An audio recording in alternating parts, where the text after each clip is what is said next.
LGBTQ 1 Minute News, let's queer up lesbian and queer women. Megan Rapinoe and Sue Bird announced their split after nearly 10 years together.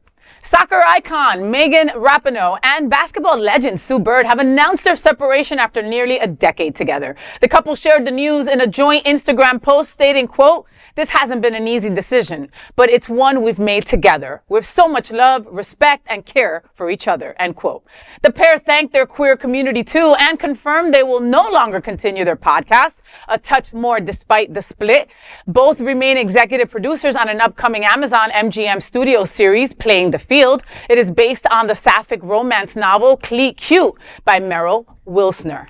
You know, you got to be careful. Queer News Tonight has to be careful, okay? Because we just did a story on Megan last week where we were like supporting her and that look at this power couple and one plays basketball and the other one plays soccer and, you know, like this iconness that they're going to be and blah, blah, blah. And a week later, now they're broken up, you know? And again, you can just tell by the verbiage in the story, right? They are no longer even doing the podcast together. That means they fighting. That means they don't even want to see each other in person for nothing. That is not even a Zoom to figure out who gets the cat. You know what I mean?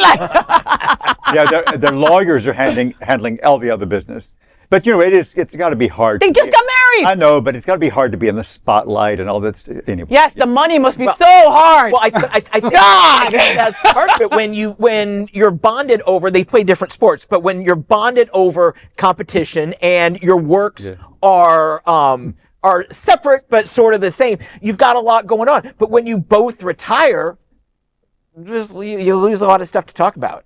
But you got your cats. Right. No, I unfortunately, I mean, because they are such a powerful couple and they are aware, right? But they are so, because the female sports right now, women's sports is going through a transformation right now, and they're part of that. I hope that by splitting, that doesn't get diluted, and I hope they continue, you know, to support sports, women's sports, and, you know, and continue partnering because, you know, at the end, it may, you know, hurt rather than help. Women's visibility is so important, and it's lacking, and it's lacking everywhere. And Megan Rapinoe made herself a brand. She made herself that you wanted to go see that Olympic team kick ass, how they did, you know, like she got me into soccer and I'm Colombian, right? You know, it just wasn't my thing, you know, but you don't break up on Women's Visibility Week. Lesbian Visibility Week. You don't do that. You could have waited a couple weeks for us, for the brand. But, you know, they're showing you how to, like, you know, end the relationship gracefully. You know what I mean? You know, you could really just